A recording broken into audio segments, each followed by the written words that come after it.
Best health packages up to 80% discount. Tirumala Diagnostics. నమస్కారం శ్రీ ఆచార్య అనంతకృష్ణ స్వామి గారు. మణిమంత్ర సబ్జెక్టుకి సంబంధించి మాత్రం ఎప్పటికీ ఒక రెవల్యూషన్ అనే 400 ఎపిసోడ్స్ వరకు చూసాం. మనం ఒక ఎండ వాన చలి అని తేడా లేకుండా మనం ఎపిసోడ్స్ చేసుకుంటూ వెళ్ళిపోతూ ఉంటే ఆడియన్స్ దాన్ని అంత బాగా రిసీవ్ చేసుకున్నారు. ఆల్మోస్ట్ ఒక 4 years జర్నీ మీది నాది.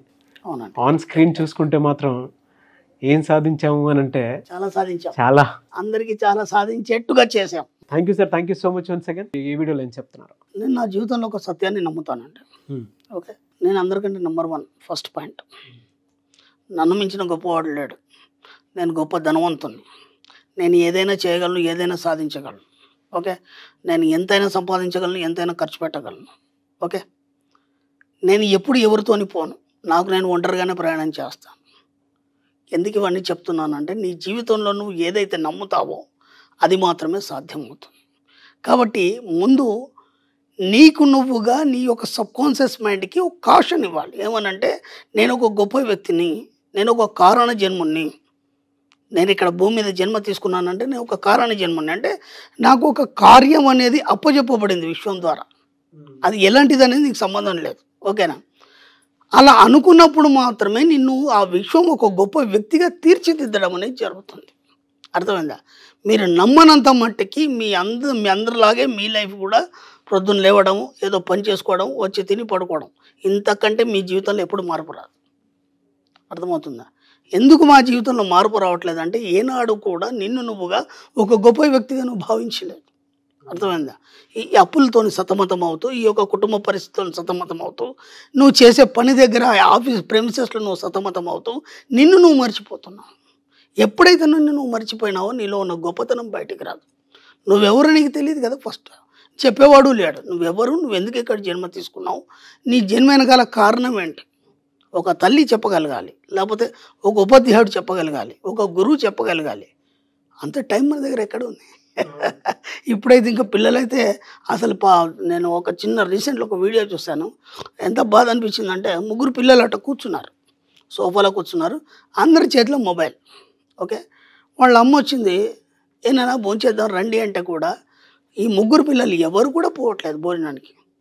నేను మళ్ళీ వస్తాను, మళ్ళీ చేస్తాను, ఆ మొబైల్లోనే కూర్చుండిపోయినారు. ఇప్పుడు తల్లికి పిల్లలకి కాంటాక్ట్ ఎక్కడ ఉంది? ఏదన్నా చెప్పడానికి కానీ గురువుకి శిష్యుడికి కాంటాక్ట్ ఎక్కడ ఉంది? ఎక్కడే శ్రద్ధగా మనం ఒక గురువు దగ్గర విద్య నేర్చుకోవడం కానీ, గురువుని వెళ్ళి కలవడం కానీ, ఈ వయసులో కూడా మేము మా గురువుల దగ్గరికి ఇప్పటికెళ్ళి కలుస్తాం, వాళ్ళతో మాట్లాడతాం. ఎందుకంటే అన్ని పనులు పడేసి పక్కన పడేసి వెళ్ళేసి వాళ్ళ దగ్గర ఒక గంట సేపు కూర్చొని వస్తే మాకు ఒక స్వాంతన.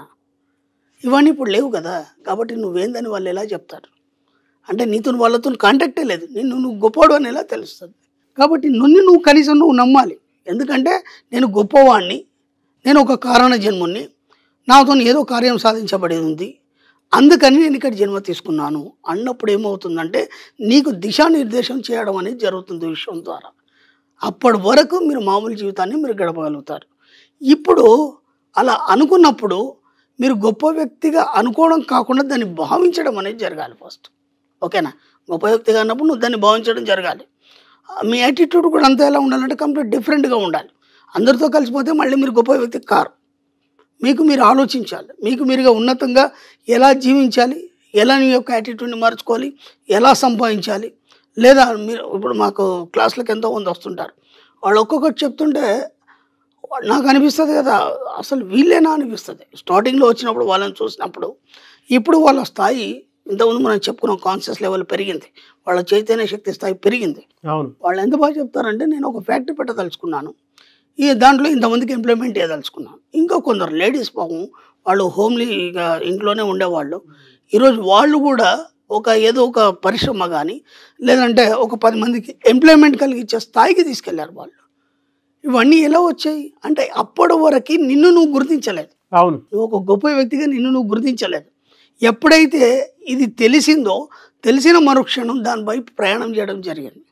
మన క్లాస్లోకి వచ్చిన తర్వాత అసలు మీ లైఫ్ ఏంది, మీరు ఎందుకు జన్మ తీసుకున్నారు, ఎందుకు డబ్బు సంపాదించాలని సంపాదించాలి.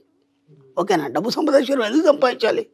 అందరూ సంపాదిస్తారు కదా, మీరెందుకు సంపాదించాలి, దాని వెనుక కారణాలు ఏంటి, దానికోసం మీరు ఏం ప్రయత్నాలు చేయాలి, ఇవన్నీ మనం క్లాస్లో 1 by 1 అన్నీ మనం వివరించినప్పుడు ఏమవుతుందంటే అప్పుడు వాళ్ళల్లో ఉన్న గొప్పతనం అనేది బయటపడుతుంది. అప్పటి వరకు తక్కువ చైతన్య స్థాయిలో ఉన్న వాళ్ళు కూడా ఈరోజు ఎక్కువ చైతన్య స్థాయిలో ఆలోచిస్తూ గొప్ప వాళ్ళుగా మారిపోతున్నారు. కాబట్టి మీకు మీరుగా ఎప్పుడైతే నమ్మరో అంతవరకు మీరు అలాగే ఉంటారు. ఫస్ట్ మిమ్మల్ని మీ సబ్కాన్షియస్ మైండ్ని మీరు నమ్మించడం మొదలు పెట్టండి. మీరు ధనవంతుడు కావాలనుకున్నారా? ఎస్, నేను ఒక గొప్ప ధనవంతుని. Yes, okay. నేను ఒక గొప్ప వ్యక్తిని కావాలనుకున్నారా? ఎస్, నేను ఒక గొప్ప వ్యక్తిని. ఓకే. ఇప్పుడు మన ప్రముఖులు ఎంతోమంది ఉన్నారు, మన సీనియర్లు కానీ లేకపోతే పెద్దవాళ్ళు, గొప్ప గొప్ప వాళ్ళు ఒక్కొక్క సబ్జెక్ట్లో వాళ్ళు అంతంత గొప్ప గొప్ప స్థాయిలో ఉన్నారు. వాళ్ళు ఎందుకు అలా అయ్యారు? వీళ్ళందరూ ఎందుకు ఇలా లేరు? ఇప్పుడు అదే సబ్జెక్ట్ అందరు చదివిన వాళ్ళు ఉన్నారు కదా, మరి దాంట్లో ఒక్కడే అంత గొప్ప స్థాయికి ఎందుకు వెళ్ళాడు? ఎవరికి రాని ఆలోచన వీళ్ళకే ఎందుకు వచ్చింది? ఇప్పుడు మోక్షగుండ విశ్వేశ్వరయ్య గారు ఉన్నారు, అంత గొప్ప ఎందుకైనారు వాళ్ళు?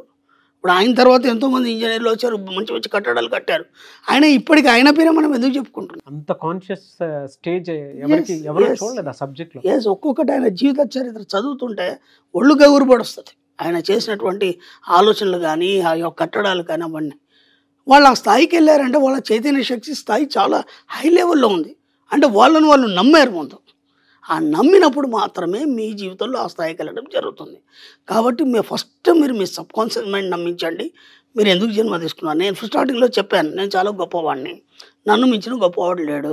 Yes, okay. అలా మీ యొక్క సబ్కాన్షియస్ మైండ్ మీరు ఎప్పుడు నమ్మిస్తారో పదే ఈ అఫర్మేషన్స్ చేయండి మీరు. ఓకే.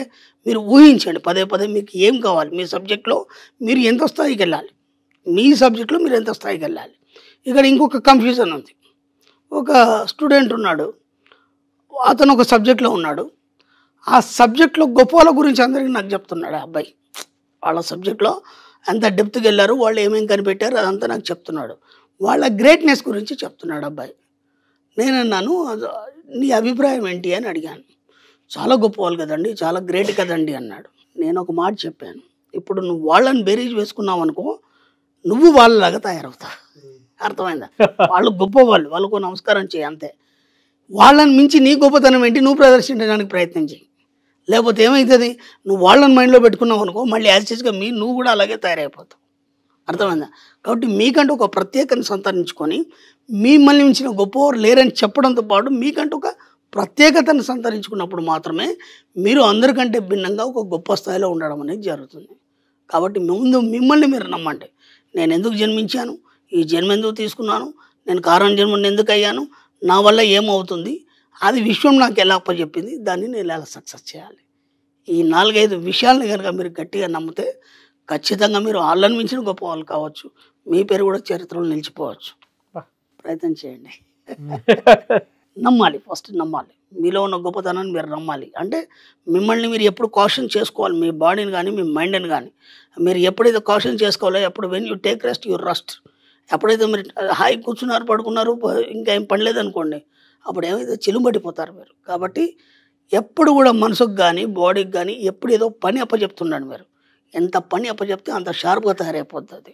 ఒక మేక ఉందండి, అక్కడ కింద పడిపోయింది, ఒక 2-3 రోజులు కాగానే తుప్పు పడిపోతుంది. అదే మేక తీసి మీరు గోడకు కొట్టారు, రోజు షర్ట్ వేస్తూ తీస్తున్నారు, ఒక 4-5 సంవత్సరాలైనా అది అలాగే ఉంటుంది. కాబట్టి when you take rest you rust. ఎంత వీలైతే అంత మిమ్మల్ని మీరు గొప్పవాళ్ళుగా నమ్ముతూ 24 గంటలు మీ సబ్కాన్షియస్ మైండ్కి బాడీకి పని చెప్తుండండి. ఎప్పుడు అలర్ట్గా ఉంటారు, షార్ప్గా ఉంటారు. గ్రేట్ సార్, థ్యాంక్ యూ అండి. Thank you so much Shri Acharya Anantakrishna Swami గారు. థ్యాంక్ యూ అండి.